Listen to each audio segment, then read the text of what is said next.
Hello बेटा ऐसा आवाज आवाज नहीं आई है पश्चिम को नहीं बोला तो ग्रुप में क्या आवश्यक आवाज नहीं तो है क्रिया में दो ऐसा ये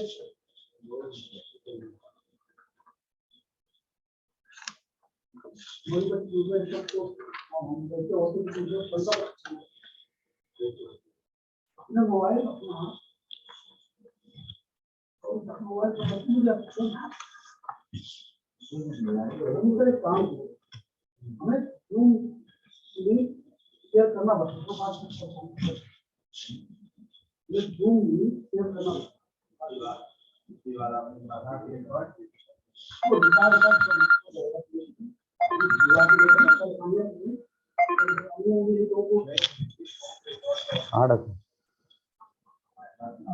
आइए अरे अभी आइए लैब में कंप्यूटर लैब यही सेकंड फ्लोर पे लाइब्रेरी के ऊपर जस्ट नहीं आइए वो तो हो गया है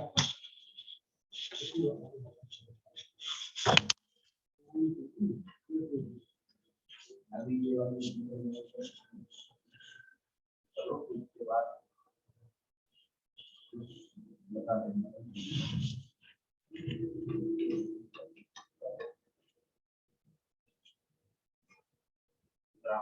टाइप हो गया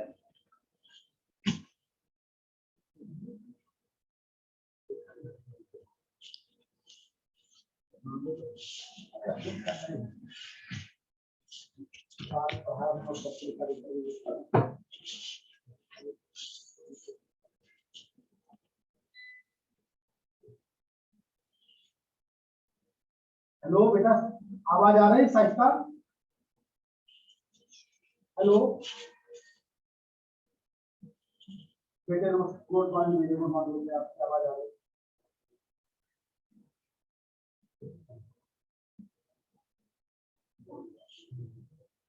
हाँ बेटे चलो अब आवाज आएगी शुरुआत से दो है और मुझे आपको आवाज आ रही हमारी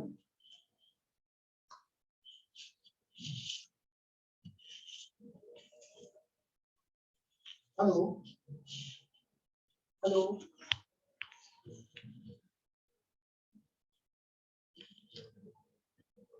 हेलो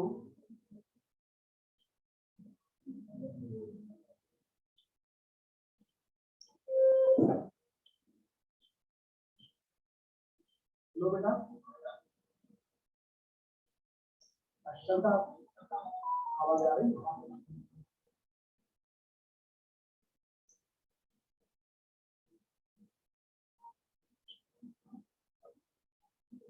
हेलो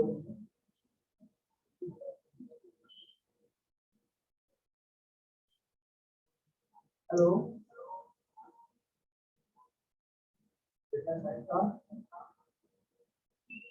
आदर्श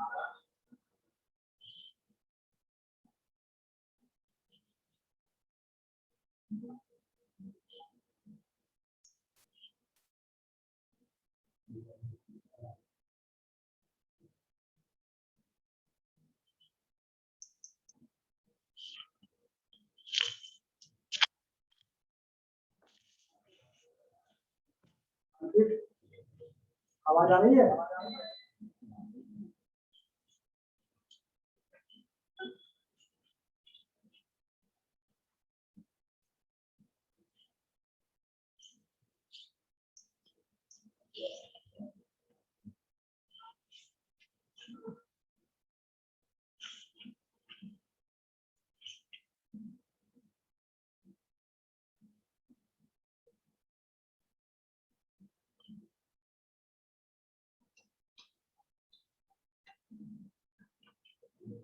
हेलो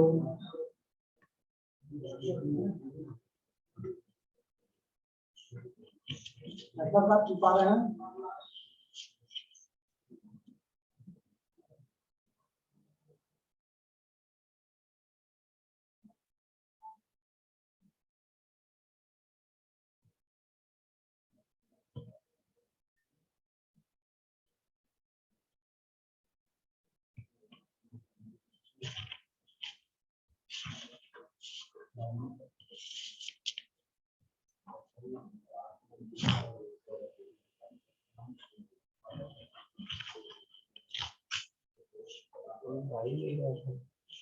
एक्सेप्ट कहाँ से करेंगे?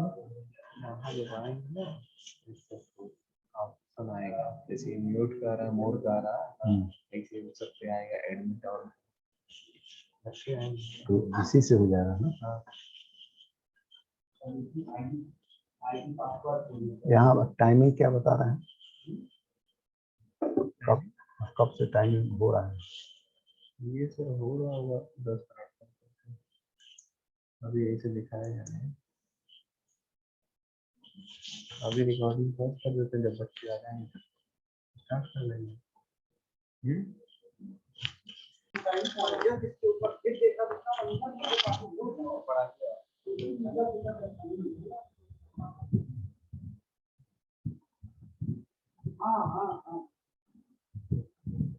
हेलो, तो हम लोग काम करके आ रहे हैं।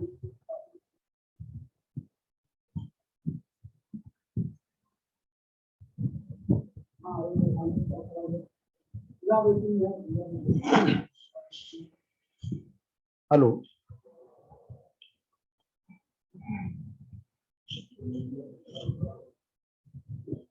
हेलो, जब आपको आवाज आ रही है या बात? Hello,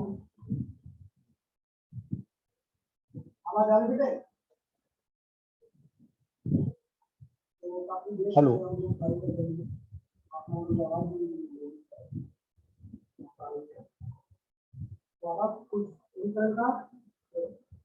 hello,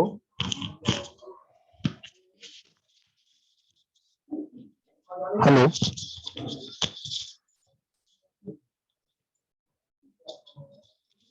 hello.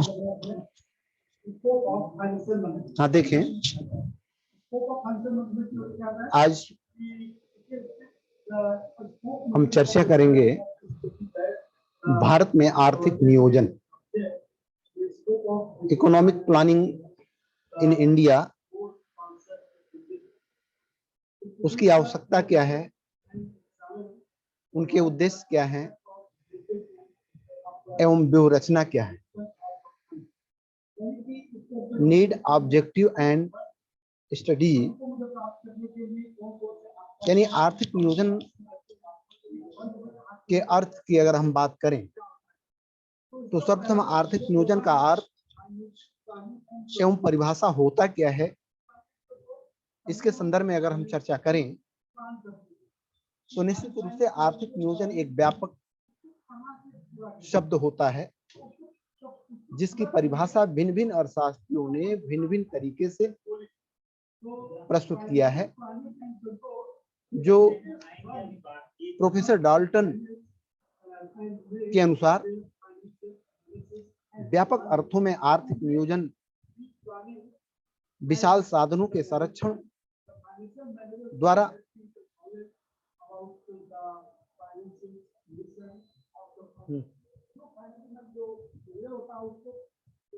हिमालय आयु आएंगे, बच्चे आवाज सुन रहे हैं ना? एक ही बच्चा है सर, 3 लोग आ गए।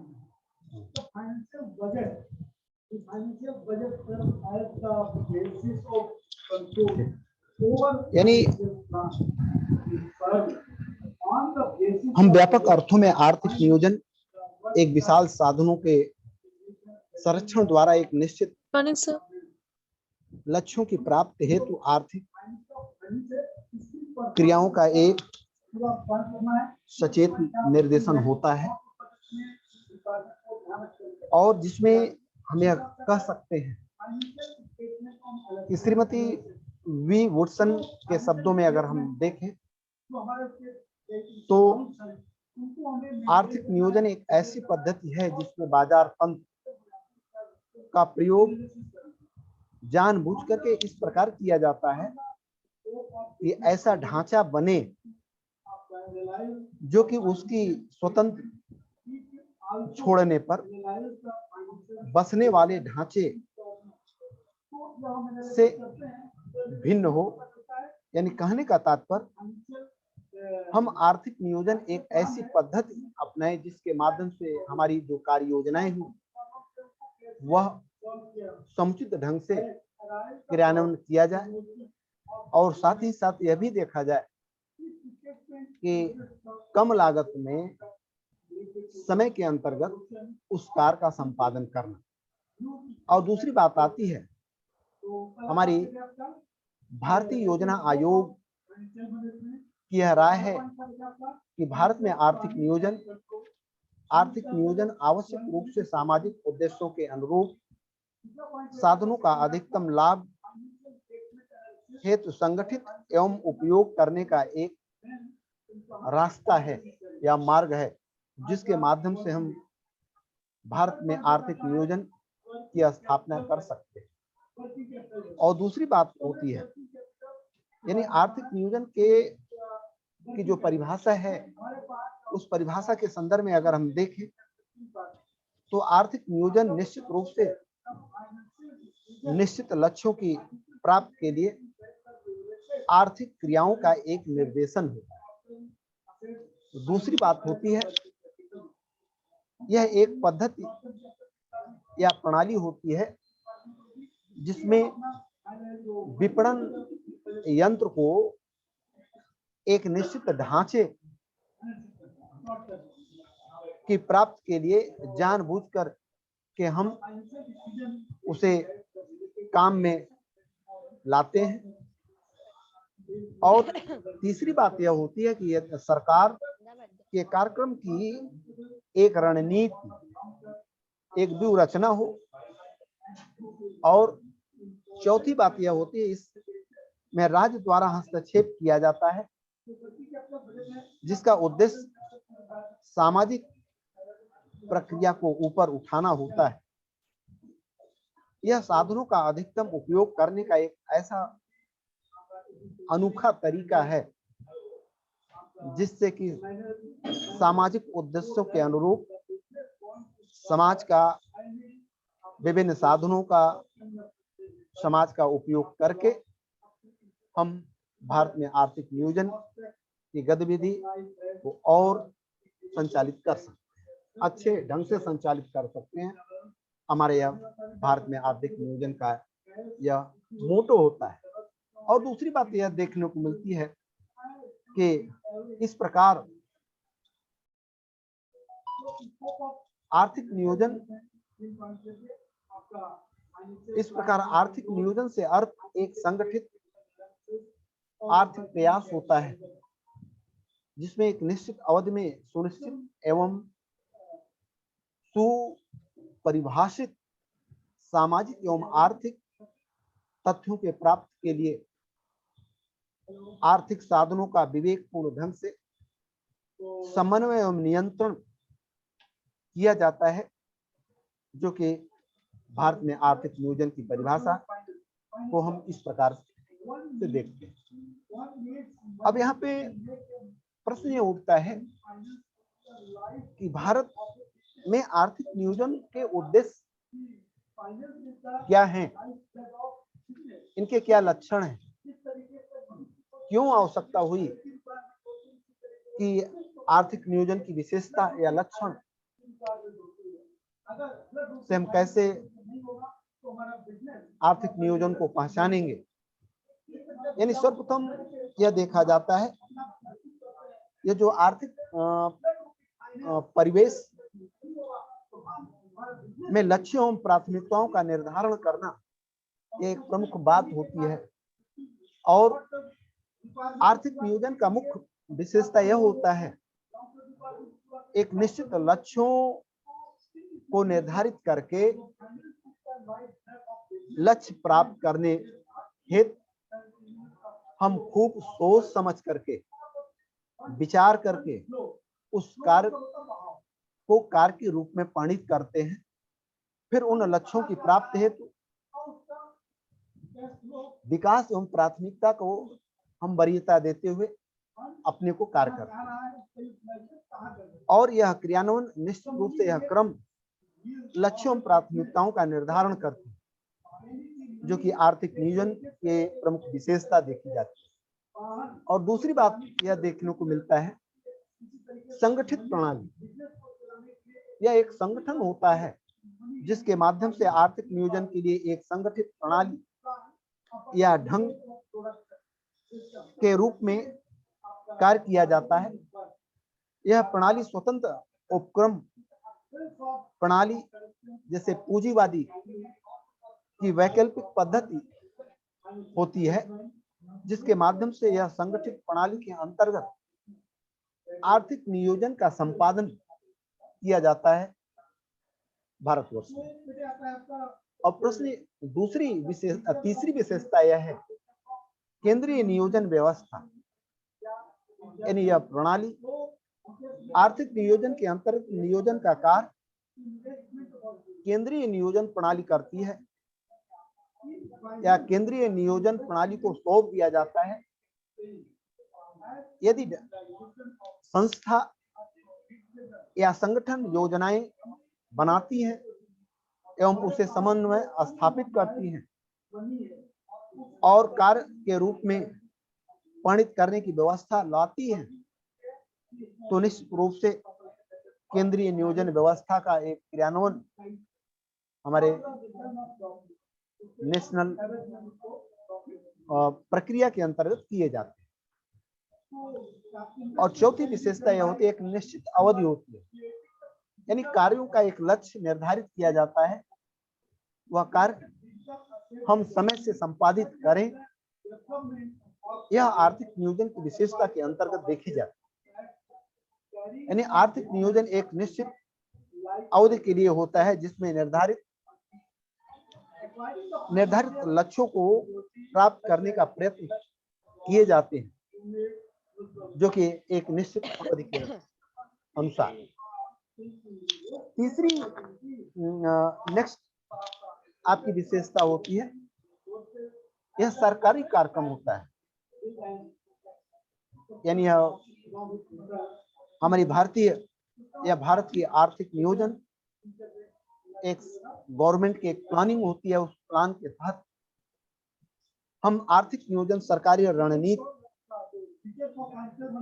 का एक भाग होता है, जिसका यह अर्थ होता है कि उसको सरकारी कार्यक्रम के रूप में अपनाया जाता है और अपना करके एक निश्चित लक्ष्य को पूरा करने के लिए इस समय से उस लक्ष्य को पूरा किया जाता है एक निर्धारित धनराशि के अनुसार। छठवीं विशेषता यह देखने को मिलती है, लक्षण यह होता है कि राज्य द्वारा हस्तक्षेप। भारतीय अर्थव्यवस्था आर्थिक नियोजन निश्चित रूप से राज्य द्वारा हस्तक्षेप से तात्पर्य होता है कि आर्थिक नियोजन में राज्य द्वारा हस्तक्षेप किया जाता है, क्योंकि निजी उद्योग व संस्थाओं को भी राजकोषीय निर्देशों का पालन करना पड़ता है और कभी-कभी स्वयं राज्य के नए उद्योग व संस्थाएं स्थापित होती हैं। और तीसरी बात हम नेक्स्ट विशेषता के अंतर्गत हम यह कह सकते हैं, सामाजिक उत्थान। यानी यह गवर्नमेंट का यह प्रयास होता है कि आर्थिक नियोजन को कामयाब हम कैसे करें, उसके पीछे उनका एक उद्देश्य होता है कि सामाजिक उत्थान हो। हमारे देश में आर्थिक नियोजन का उद्देश्य सामाजिक उत्थान करना होता है, जिसमें कि समाज का एक विकास हो, उसका रहन सहन का जो स्तर है ऊपर उठे, उसके आय में वृद्धि हो, सामाजिक बुराइयों का अंत हो और हम राज्य एवं केंद्र के द्वारा निर्देशित नियमों का अनुपालन करते हुए आर्थिक नियोजन के कार्यों को सही तरीके से संपादन अगर करते हैं तो निश्चित रूप से हमारा सामाजिक उत्थान होता है। अब प्रश्न यह भी देखने को मिलता है कि साधनों का अधिकतम उपयोग करना, यानी भारत में हमारी यह जो भी संसाधन है उस संसाधन का प्रयोग हम आर्थिक नियोजन के माध्यम से आवश्यकता के अनुरूप साधनों का अधिकतम उपयोग कर सकते हैं।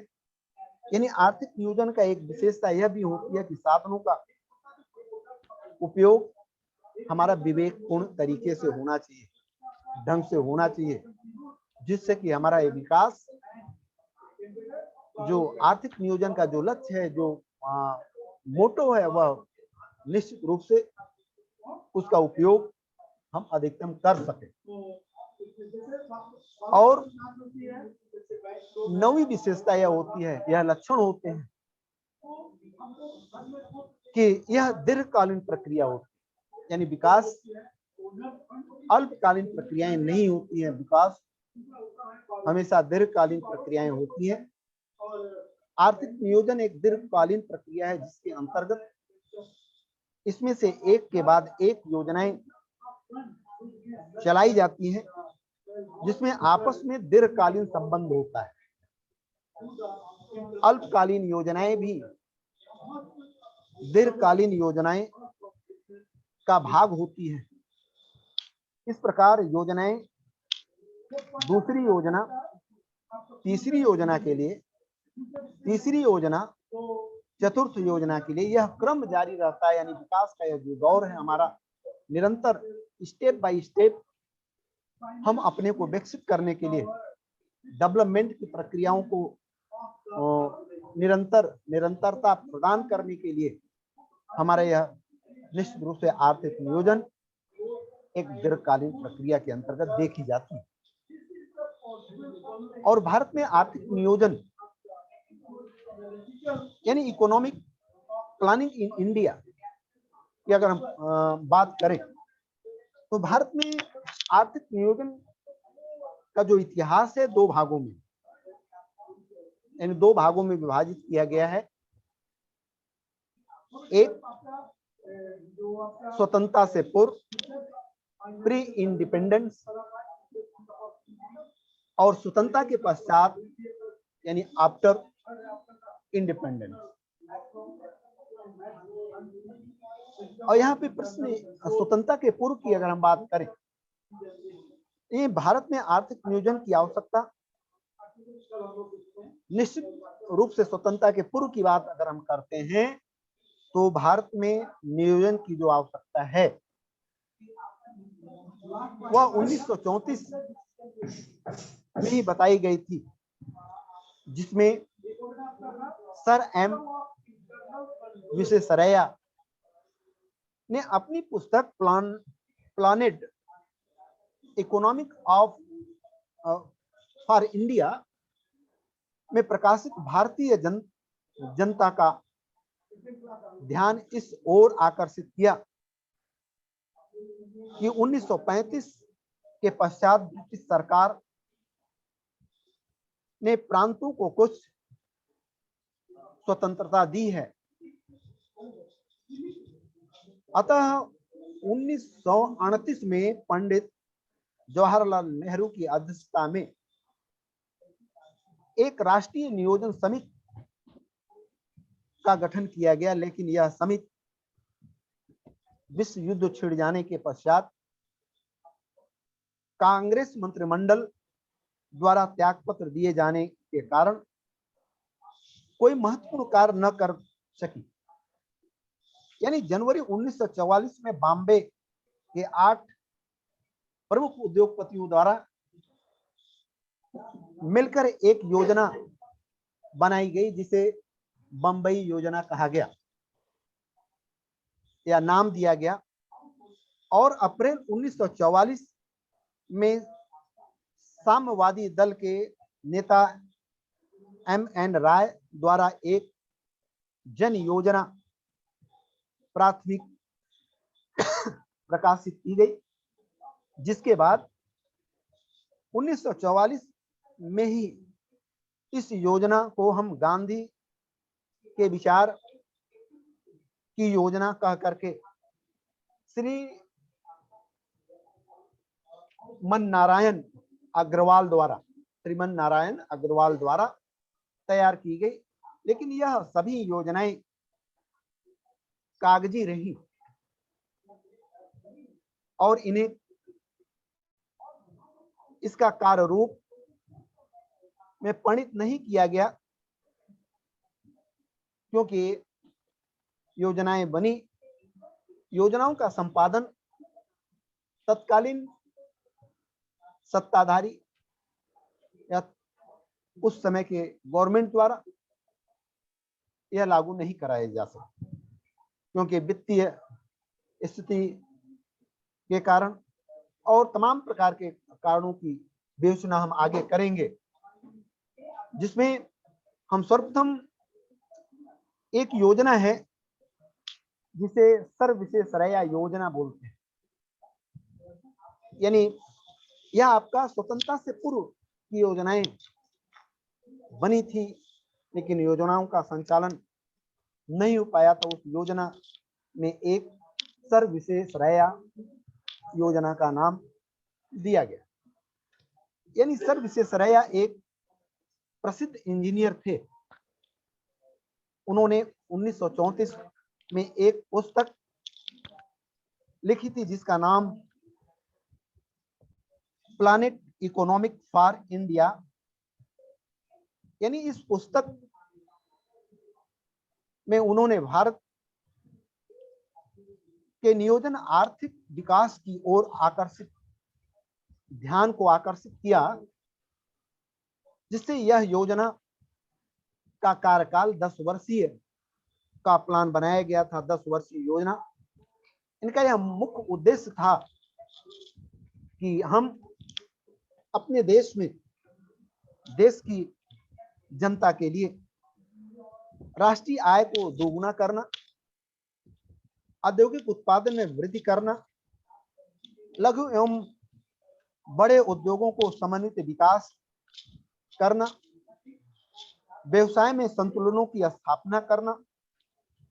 यह योजनाओं को नियोजित आर्थिक विकास की दृष्टि से यह प्रयत्न किया गया कि जिसमें यह सुझाव महत्वपूर्ण दिया गया कि लेकिन आर्थिक कठिनाइयों और सरकार की उपेक्षा के कारण यह योजना साकार रूप नहीं ले सकी, जो कि सर्वविशेषरया योजना इंजीनियर द्वारा जो बनाया गया योजना केवल कागजी रूपरेखा के ही अंतर्गत देखने को मिली। सुमालिया, मेरी आवाज पहुंच रही है? Yes sir. सुमालिया, आवाज पहुंच रही है मेरी? Yes sir. Good morning sir. कोई डाउट? नो सर, आवाज आ रही है।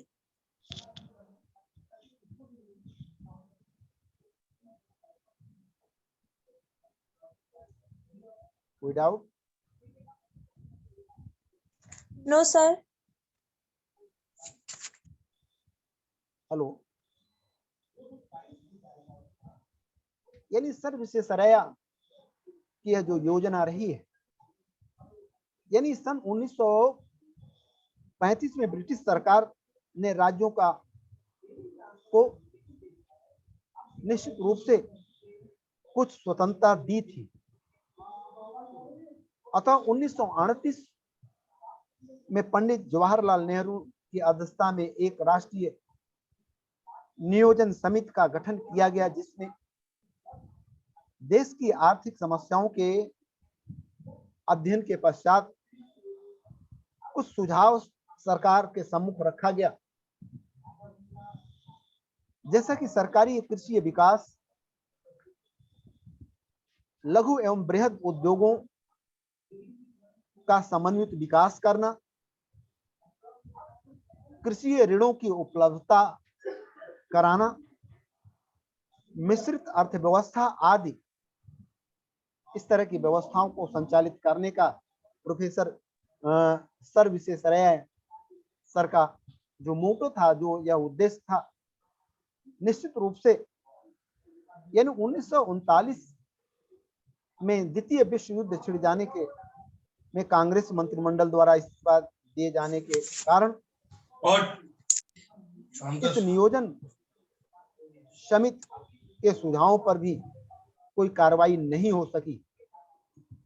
उसके बाद समय के अनुरूप दूसरी योजना, यानी जिसे हम बंबई योजना का नाम देते हैं, वह बंबई योजना आपकी 1944 के जनवरी माह में बंबई के 8 उद्योगपति, यह 8 उद्योगपतियों की एक योजना प्रकाशित की गई जिसे बंबई योजना के नाम से जाना जाता है। यानी इस योजना के उद्योगपति निश्चित रूप से यह सर सुंदर दास और ठाकुर दास, JR-D टाटा, घनश्याम बिड़ला एवं सर आदेशित दलाल सर श्रीराम सेठ, कस्तूर भाई लाल, F श्राफ, डॉक्टर जान मथाई। यह योजना 15 वर्षीय रखी, यानी इस योजना का कार्यकाल 15 वर्षीय रखा गया, यानी बंबई योजना का कार्यकाल 15 वर्ष रखा है, जिसमें इस योजना के कुल 10,000 करोड़ रुपए व्यय करने का प्रस्ताव रखा गया, जिसका ब्यौरा इस प्रकार हम देख सकते हैं। यानी उद्योग जगत के लिए 4,480 करोड़ रुपए, अग्रिम व्यवस्था के लिए 2,200 करोड़ रुपए और कृषि क्षेत्र या कृषि क्षेत्र के विकास के लिए 1,240 करोड़ रुपए और परिवहन विकास के लिए 940 करोड़ रुपए एवं शिक्षा जगत के विकास के लिए 490 करोड़ रुपए और स्वास्थ्य विकास को सुदृढ़ करने के लिए 450 करोड़ रुपए व विविध अन्य कार्यों के लिए 200 करोड़ का प्रावधान रखा गया। यानी इस योजना के लिए वित्तीय संसाधनों की प्राप्ति इस प्रकार रखी गई, जिसमें पावना पाउंड्स के रूप में 1,000 करोड़, विदेशी ऋण के में 700 करोड़, व्यापार शेष के लिए 600 करोड़ और भूमि धन संग्रह के लिए के माध्यम से 300 करोड़ रुपए और बचत 4,000 करोड़ एवं मुद्रा प्रसार 3,400 करोड़ की रही। यानी इस योजना का मुख्य उद्देश्य था कि राष्ट्रीय आय को 3 गुना कर। इन योजना का प्रमुख उद्देश्य था, ऑब्जेक्ट यह था इसकी आय को हम 3 गुना कर दें और प्रत्येक व्यक्ति को आय को दुगुना करना और शिक्षा और उद्योग को प्राथमिकता देना, परिवहन और साधनों को बढ़ावा देना, कृषि और विकास के लिए 130% की वृद्धि से निजी उपक्रमों को प्रोत्साहन देना और साथ ही साथ यह देखा जाता है कि इन उद्देश्यों के अतिरिक्त नागरिकों को 2600 कैलोरी भोजन और 30 गज कपड़े तथा 100 वर्ग फीट भूमि की न्यूनतम पूर्ति को सुनिश्चित करना भी इस योजना का प्रमुख लक्ष्य रहा है और यह देखा गया।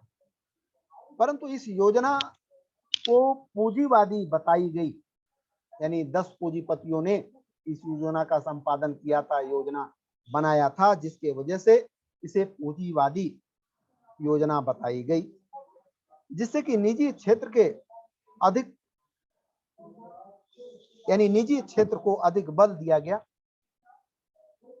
और योजना लागू नहीं की गई, यानी यह योजना लागू नहीं कराई जा सकती।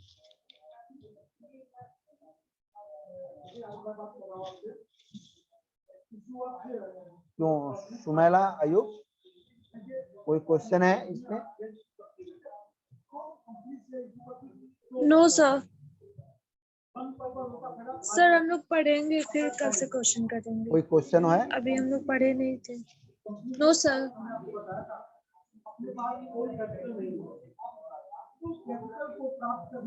सर मेरी आवाज नहीं पहुंच पा रही है।